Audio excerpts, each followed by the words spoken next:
The story of the Chumash Indians is one of great resilience. Hundreds of years ago, Chumash tribes utilized resources from both land and sea along a 200-mile stretch of California coastline.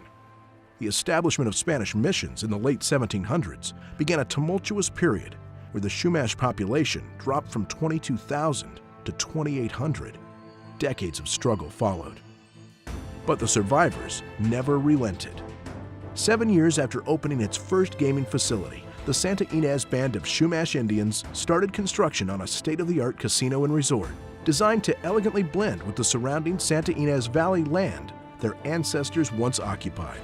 The success of the Chumash Casino Resort has put tribal members on the path to economic self-sufficiency for current and future generations. Today, you'll hear stories from a 9,000-year history, rich with culture, with giving, and with pride.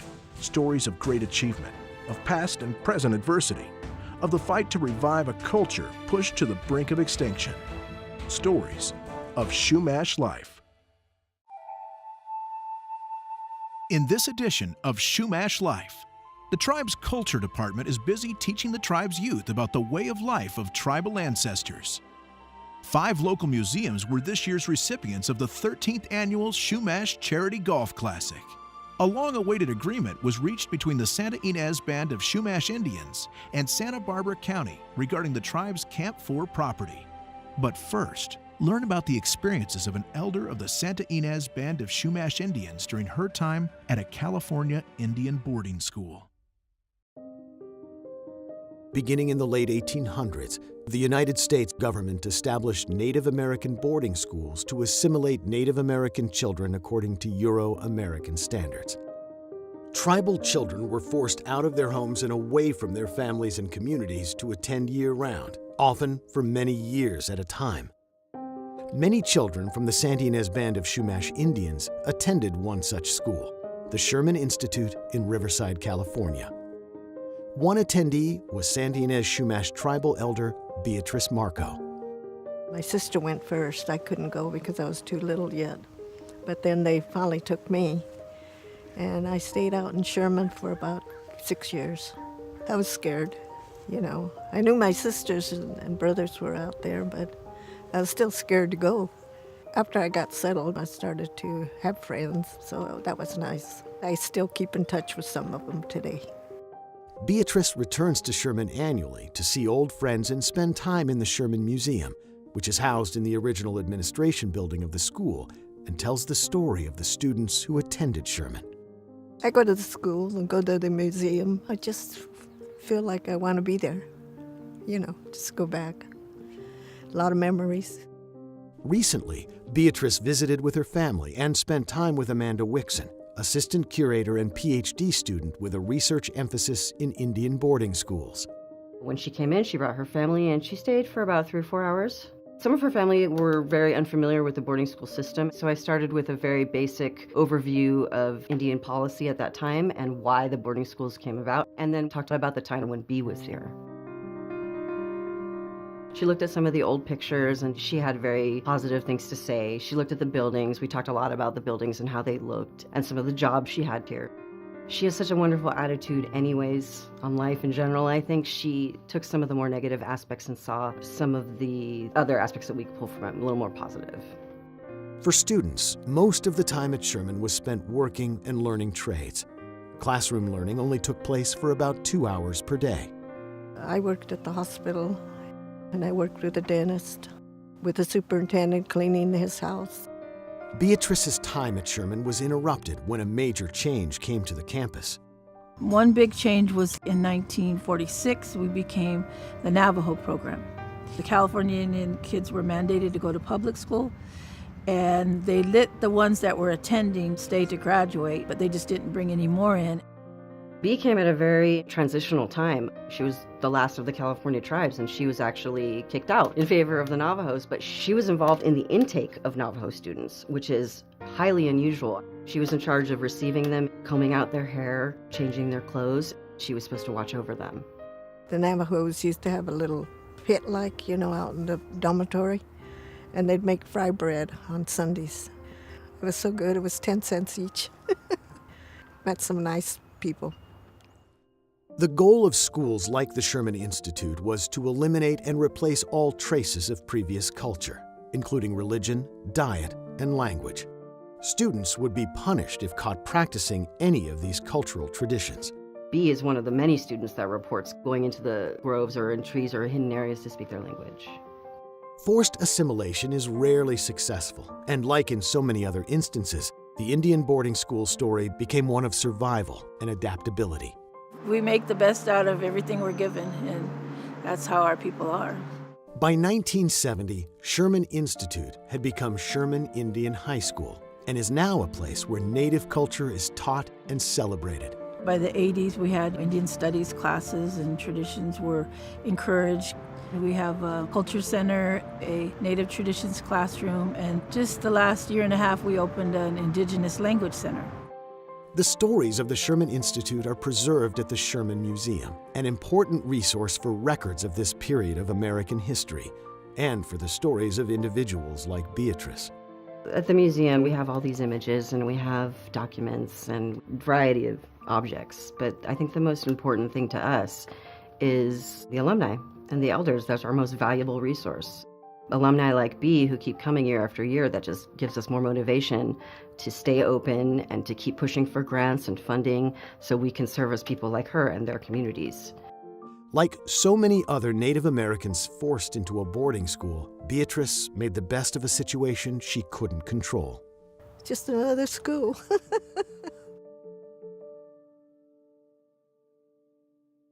Beatrice tried to make the most of her time at Sherman and fondly remembers the strong relationships she formed with fellow students.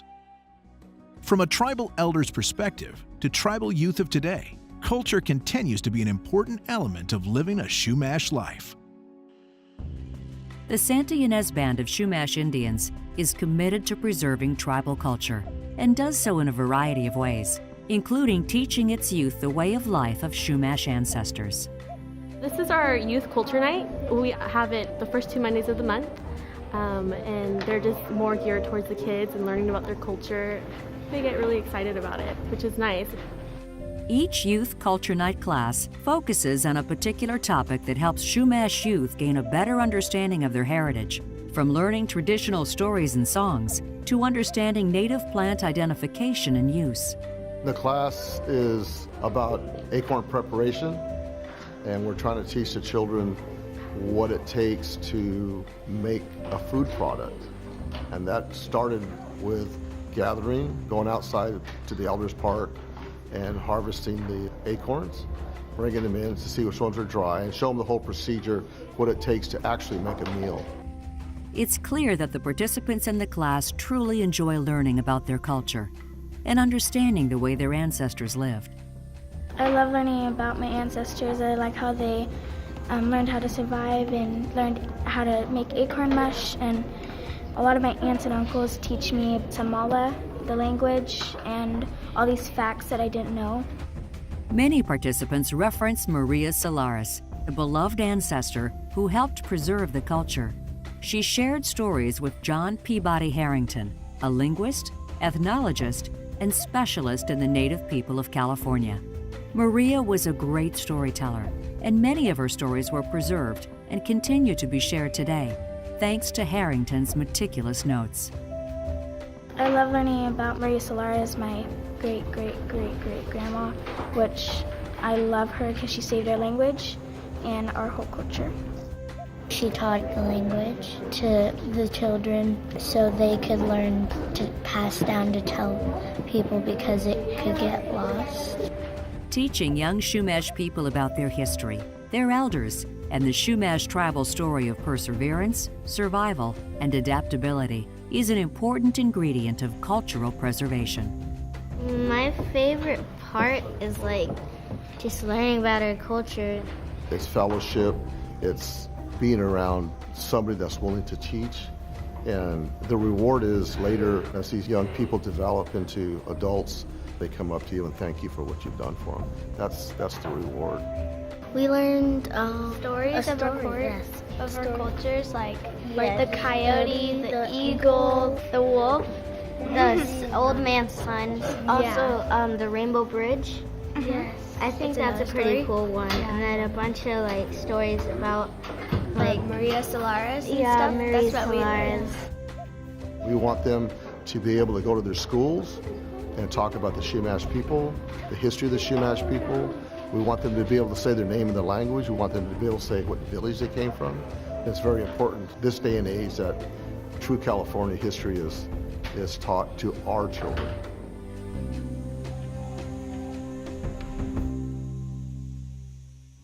These young tribal students love learning about the ways of their Chumash ancestors.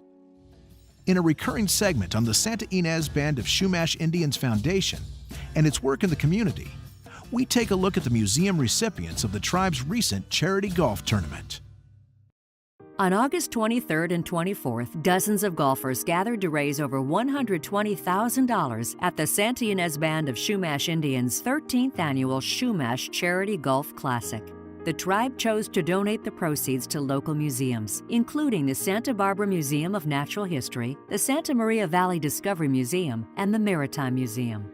They are a great resource for history and quality education programs for students in Santa Barbara County. The Santa Barbara Museum of Natural History, founded in 1916, is currently undergoing a major transformation. We're actually going to add program elements into your walk up to the museum. In the back of the museum, we're building a new permanent butterfly pavilion. And we're also renovating a whole series of our galleries. But the good news is we will never be closed during this whole period of renovation. The improvements are being designed with an important philosophy in mind. There's a growing body of research that shows that young people and adults don't spend enough quality time out in nature. So we want people to come here and re-engage with the natural world. Come play in our backyard. I guarantee you'll go home and look at your own backyard differently. The Santa Barbara Museum of Natural History and the Santa Ynez Band of Chumash Indians have benefited from a long-standing partnership. The Chumash Foundation has supported this institution year after year, but actually we have had such a great relationship with the Chumash people, not just financial. We use their expertise and their counsel in making any decision about Native American programming. We have a fabulous Chumash Hall, which is visited by every 3rd and 4th grade class in the Tri-County region. And we have an ethnobotanic garden where you can learn all about the various natural resources Native American people managed in order to create amazing baskets for medicinal purposes and for food. The improvements at the museum will be completed for a grand reopening in May of 2018. The Santa Maria Valley Discovery Museum has been helping children learn for 21 years and is currently 4 years into revitalization efforts to upgrade its exhibits and educational programming. Our focus for our exhibits is to increase STEM education, so science, technology, engineering, and math, but also reading and writing and the arts. We try to do a little bit of everything so kids learn to be innovators and think for themselves and be creators and not consumers. As is the case with many nonprofit operations, the Discovery Museum relies heavily on support from the community. We were just thrilled to be a beneficiary of the golf tournament. We have a big gap in what it costs to operate our museum and what we bring in through admissions. Gifts from foundations like the Santa Ynez Band of Chumash Indians are critical to us keeping our doors open every day. The Discovery Museum is a resource that's pivotal to a sometimes overlooked segment of the local community. We serve a very at-risk population here. This is the only educational learning center outside of the classroom that it really is available to them. This is where they can learn, have fun, engage with their families, learn more about science and the wonder of the world. This is it for a lot of our kids, so they deserve the very best we can possibly provide for them. The Maritime Museum opened in July of 2000 and receives tourists from all over the world. What I love about the Maritime Museum is it covers so many different things. So shipwrecks and ship models, commercial diving, commercial fishing, surfing, environmental disasters like the 1969 oil spill. It's really a varied maritime history here in Santa Barbara. The Maritime Museum is another local resource for those interested in learning about Chumash history. My colleagues back east like to brag about their maritime history goes back 500 years, and I laugh at them and say, well, ours goes back thousands of years with the Chumash. We have a tamal here, the plank canoe, which is so different and so unique. We just recently opened up the Chumash use of asphaltum, which talks about all the different ways they use asphaltum to decorate and make tools.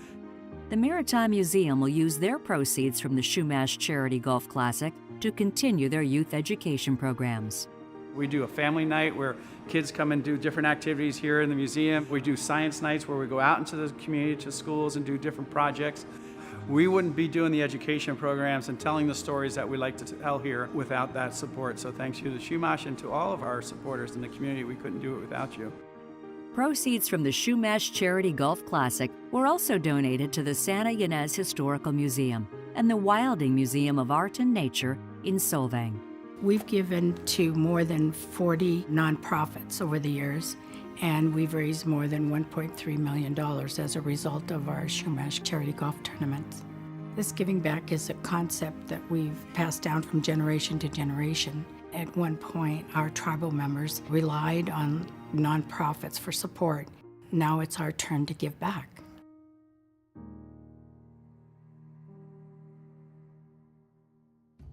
The tribe's donations are making a significant impact on the community. Through its foundation, the tribe has contributed more than $20 million to date. After reaching the agreement with Santa Barbara County, the tribe is one step closer to building much-needed housing on its Camp 4 land. Would you call the roll vote? On October 31st, 2017, the Santa Barbara County Board of Supervisors voted 4-1 to approve an agreement with the Santa Ynez Band of Chumash Indians regarding the tribe's Camp 4 property, 1,390 acres of Santa Ynez ranch land. This agreement puts the tribe one step closer to realizing its dream of building homes on Camp 4 for tribal members and their families. Housing on the reservation has always been an issue. It's been a challenge for many generations. Our original reservation is about 140 acres in size. A large percentage of that is marshy creek land, difficult to build on because of the slopes. And Camp 4 is an ideal piece with history. It's close to the reservation. For us, it made perfect sense to be able to provide the housing that we need on that land. Shortly after the tribe purchased the Camp 4 land in 2010, it began working toward placing the land into federal trust to make it part of the tribe's reservation. The significance of taking land into trust comes down to cultural preservation. We're a small tribe and we have a very small land base. And so taking the land into trust to be able to preserve that land in perpetuity is very important. It's important for preserving our culture and to make sure that the tribe can be sustainable forever. The tribe pursued both available methods for placing land into trust, filing an application with the Bureau of Indian Affairs and introducing a bill into Congress. The Bureau of Indian Affairs approved the application in 2014. Appeals filed by local tribal opponents delayed the final decision until January 2017, when the Camp 4 land was affirmed by the BIA. Bill H.R. 1491 was approved by the House of Representatives in November of 2017 and will now move to the Senate. H.R. 1491 affirms the Secretary of Interior's decision to take the land into trust. But what it also does is it implements the county tribal agreement. And so it really makes sure that that agreement is also considered at the federal level. For our tribe, for our community, and the county, that's very important. While the federal process of placing land into trust does not require county approval, the tribe took the initiative to negotiate the agreement with the Santa Barbara County Board of Supervisors to help determine appropriate mitigations for the tribe's housing plans on Camp 4. Traditionally, tribes are very community-oriented. And so living together, working together as one, both tribal and non-tribal, is very important for the tribe. We want the same thing: to preserve open space, to provide quality of life, and to provide housing for our people.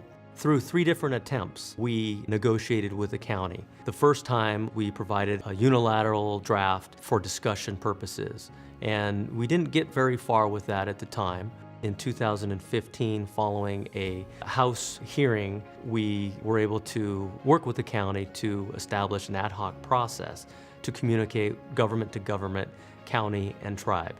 We were able to have 9 meetings over an 18-month period in public to establish the groundwork for another agreement. And some of those terms were taken from our original offer from 2011, and some of those terms were developed through discussion with the county and with the public. From there, we were able to provide a draft agreement, vet it with the public, have multiple public hearings, and then work with the county to get approval. The agreement was also approved by tribal membership and the Bureau of Indian Affairs.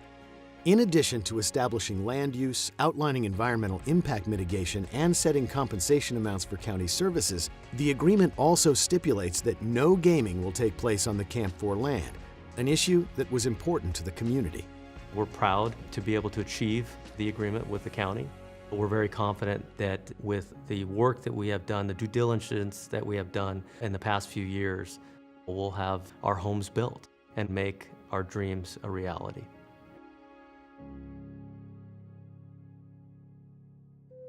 Specific details on the terms of the tribe's agreement with the county are available on the county's website.